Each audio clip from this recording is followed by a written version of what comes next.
So the doorway to scholasticism is opened up, and the first person to really walk through there is Peter Abelard. Now, Abelard is an interesting guy. Um, he uh, shows up uh, at Notre Dame, which is this enormous school in Paris, and so Abelard is I don't know who you would compare him to. Um, he's like the new fun, uh, good-looking, young, brilliant guy that shows up, and everybody just flocks to him.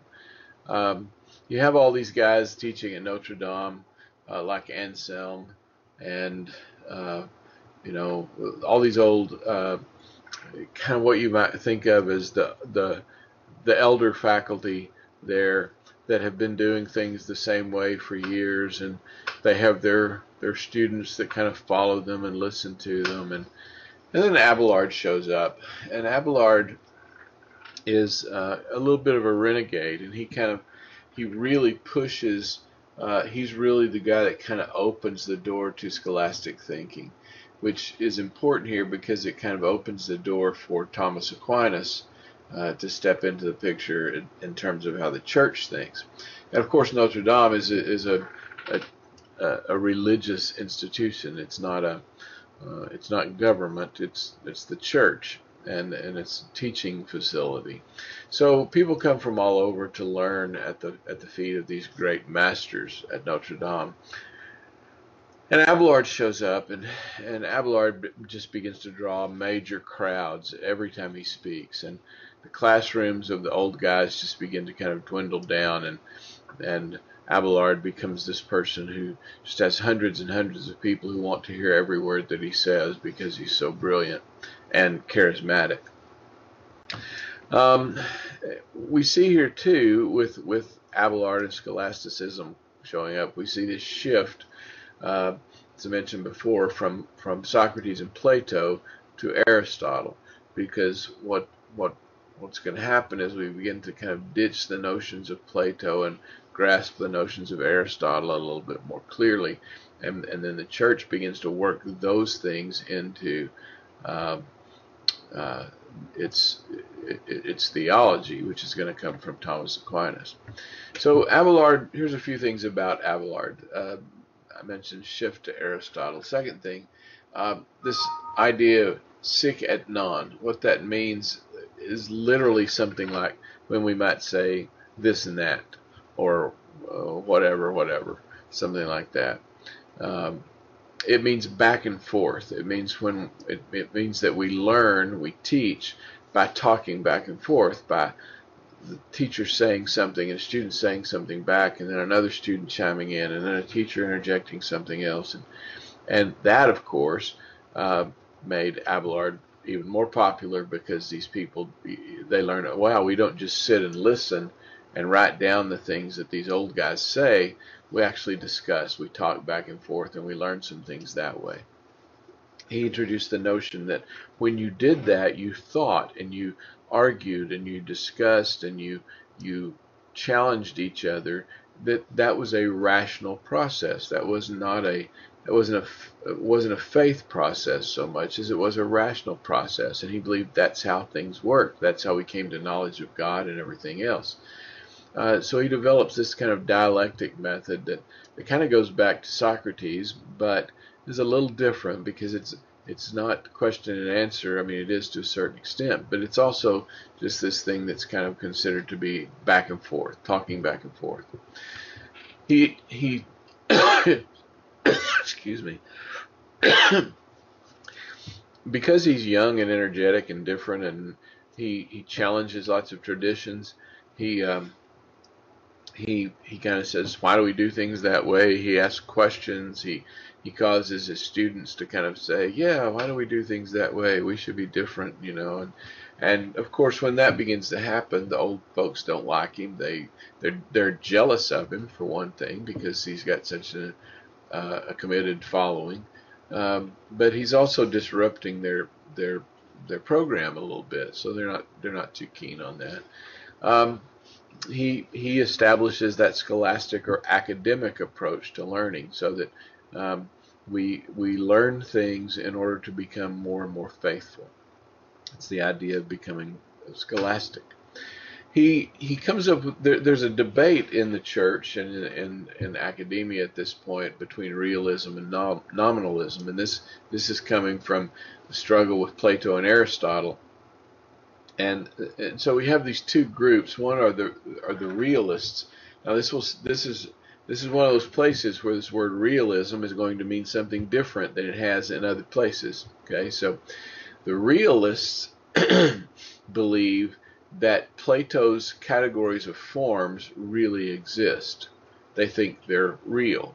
So, for example, the realists think that, I'm going to use my cup again because I just made some coffee. The realists believe that cupness actually exists out there.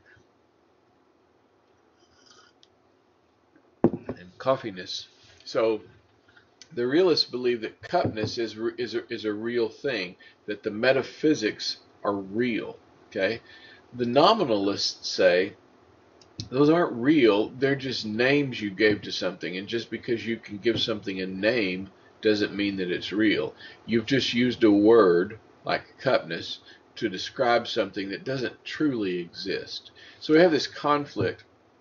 Basically a group, the realists, who are accepting Plato's notion that metaphysics are real, and the nominalists who are saying, no, you just came up with a word for something. It's like a construct. It's just a word to describe something, but we don't know that that thing is really real at all. They're called nominalists because that comes from the notion of naming something. Okay. Well, Abelard solves this problem. He says, hey, here's another idea. Here's a third idea.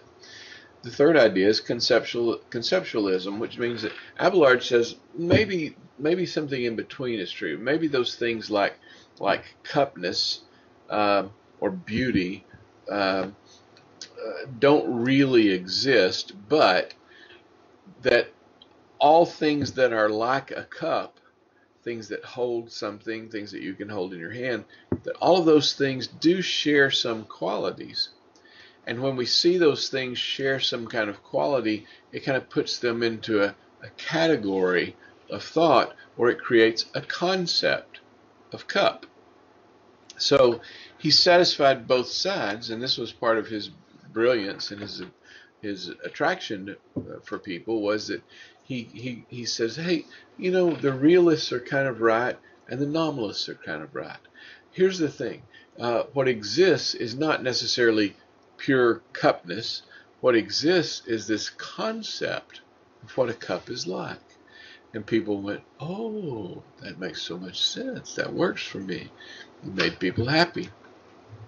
So he becomes this top-notch lecturer, the person that everybody wants to be with and listen to. He then has these series of debates with the old guy. So they don't like him, and they say, I challenge you to a debate. Let's debate so and so. And so he begins to do that, and in his debates he conquers them kind of one by one, you know, like the Dragon Slayer. And so he defeats William of Chapeau in a debate, and these are all the old canons or the old faculty of Notre Dame, and then Anselm, who's been the top of the heap, challenges Abelard to a debate, and Abelard just buries him, just destroys him, to the point that not long after that, Anselm actually dies, and people think that this defeat, if you call it that, a defeat by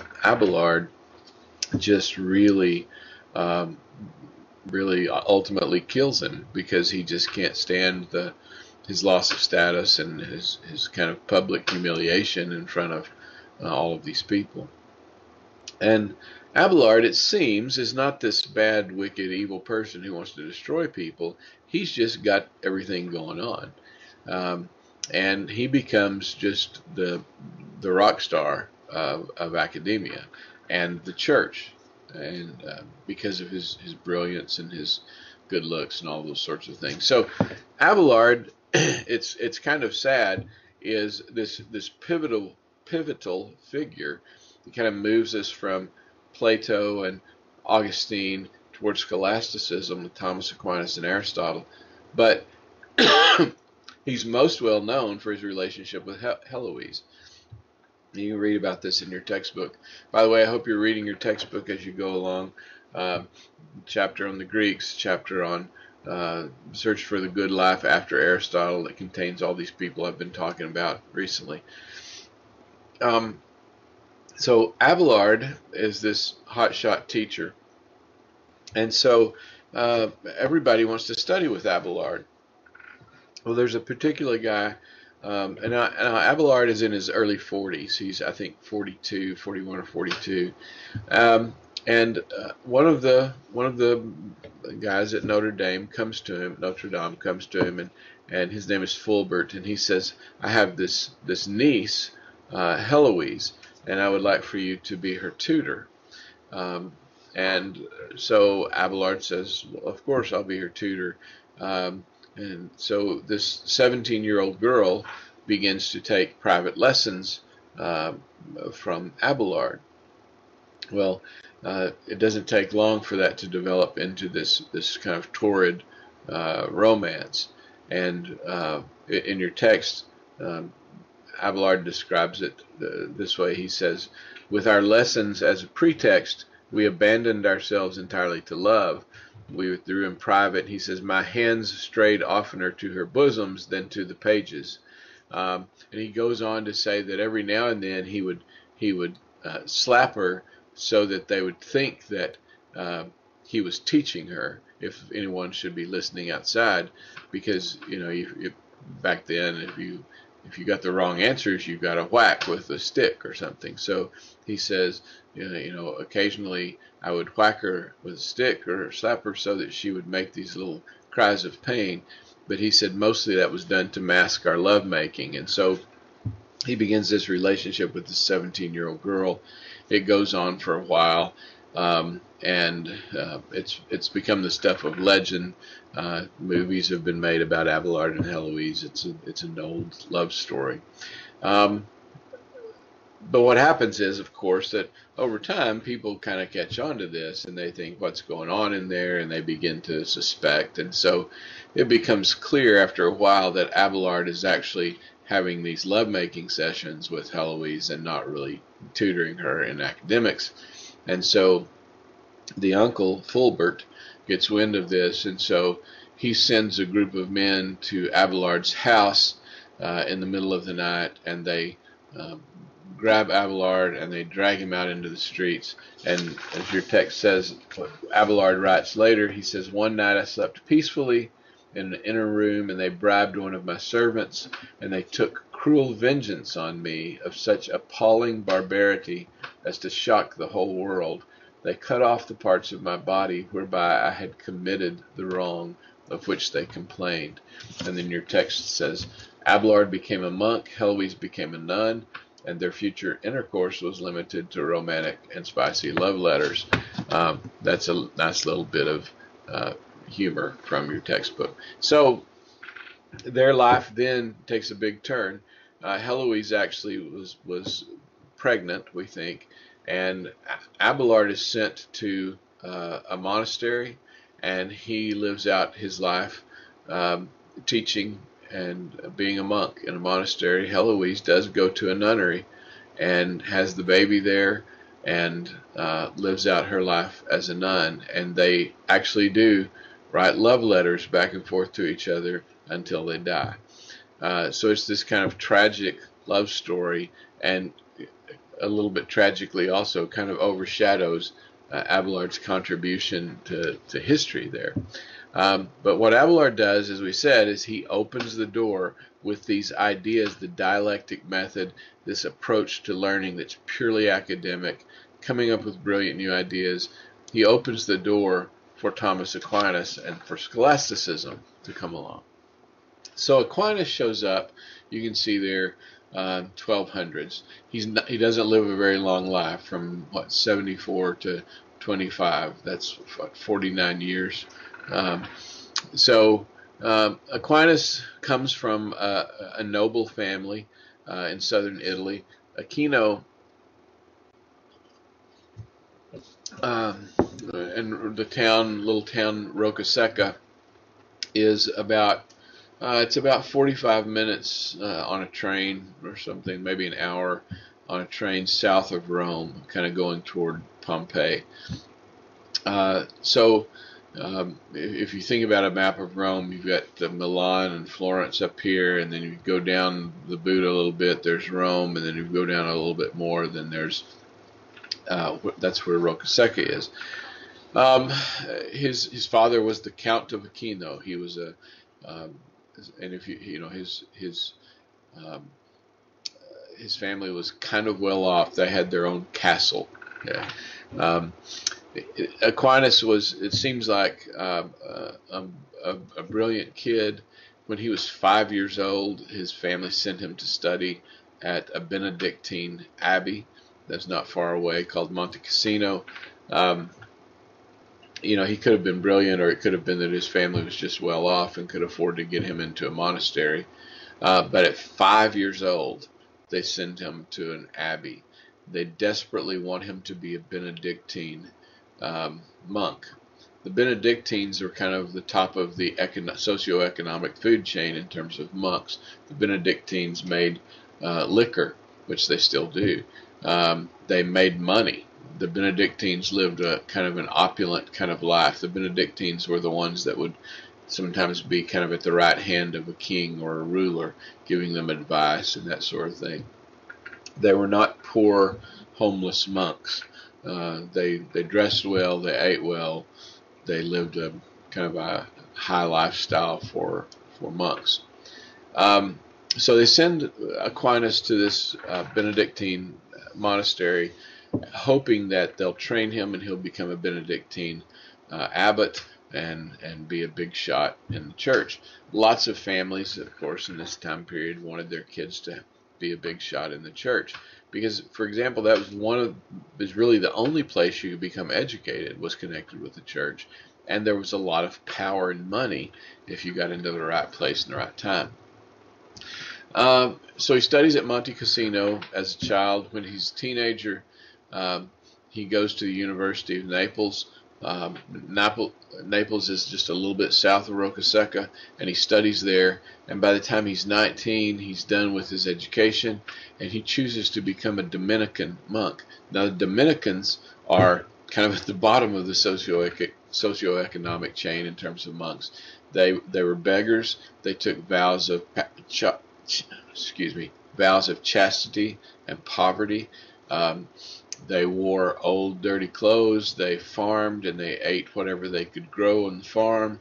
And a Dominican never rose to power, because Dominicans were servants. That's what they wanted to be. That was their calling. The family's really, really disappointed in Aquinas. They want him to be a big shot. They want him to be a Benedictine, and he chooses the lowest of the orders of monks, and the family's really upset by that. Now, here's a few pictures of just so you kind of have a sense of what this is. These are the ruins of the Aquino Castle outside of Roccasecca. It's up on the top of a hill, and there's not a lot left of it, but there's obviously the remains of an old castle there. Down the road is the monastery at Monte Cassino. This is not the monastery that Aquinas was in. This is a new one. You can tell that. It's up on a hill, and it's what Monte stands for. It's on a mountain, and it's had a long history. It's been destroyed and rebuilt a few times. It was used as a fortress during wars and that sort of thing because of its location. But this is what the monastery at Monte Cassino looks like right now. So Aquinas becomes a Dominican.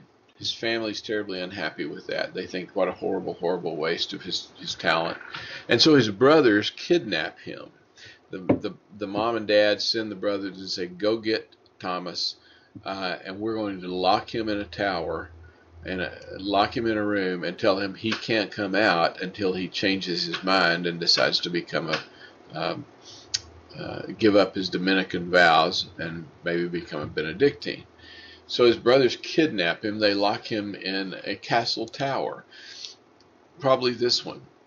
This is the castle of St. John, San Giovanni at Campano, and this is in Roccasecca. It's another little castle there, and legendarily, this is the tower where Thomas Aquinas was locked up.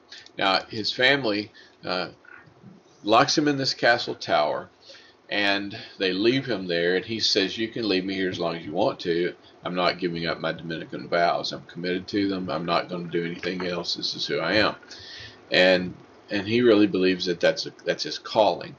The family puts up with that for a while, and then they say, okay, we've got to do something to cause him to break his vows. So they actually hire a prostitute, and they think, he's been in this tower for weeks and weeks and weeks and weeks. Surely an attractive young woman with no clothes on will tempt him. So the story is that they go up into in the tower, and they pay this young woman to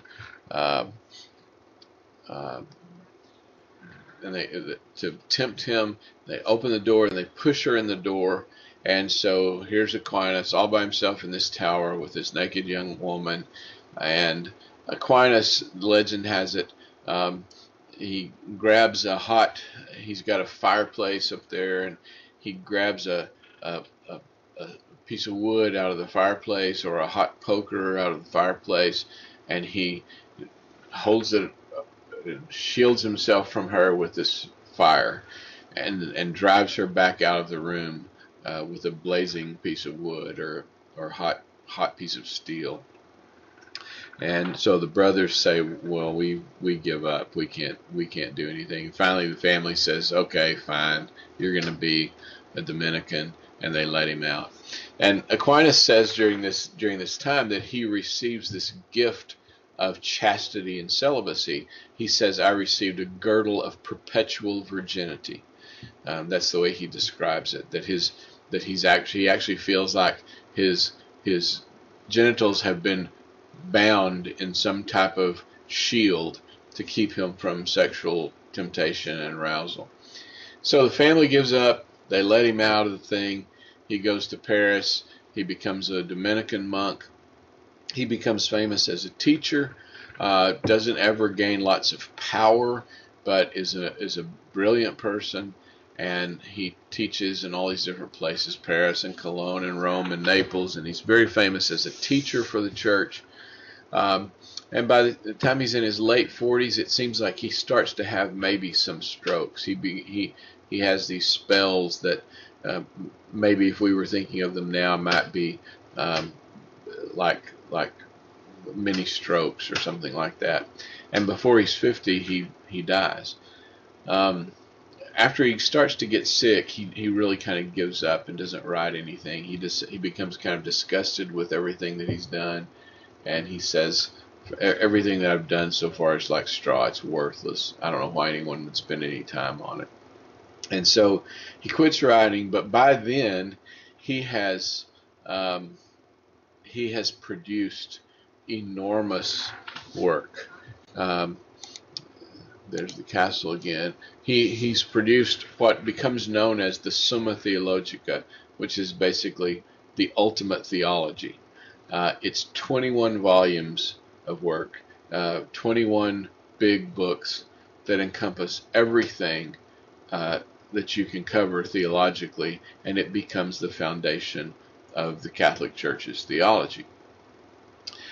This Summa Theologica, which contains his philosophy and theology and some psychology, is really just from start to finish bringing together Christian theology and Aristotelian ideas. All of the things that came from Aristotle about reality, about truth, about what people are, about the soul, and all those types of things. Aquinas basically says, here's theology, let's meld it together with Aristotle.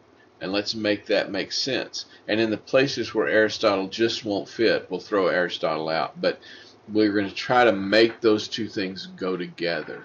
And so he does that. For example, he thinks about the soul or the psyche in terms of Aristotle. He divides it up kind of like Aristotle did into these different divisions. So there are these different layers for example, you remember that Aristotle came up with that scala natura, okay, from the bottom to the top, you know, and Aquinas does that. He says we have a vegetative, a group of things that are vegetative, meaning they just kind of exist and grow. Then we have things that are vegetative and locomotive. They can also move. Then we have a level of things that are vegetative and locomotive and sentient. They grow, they can move, and they have senses. Okay? And then we have a group of things that are vegetative, locomotive, sentient, and rational. They can also think. Okay? And he says those are different types of the soul, or different categories of the psyche or the soul. Okay? So we'll stop there, and I'll come back and do another one in a few minutes.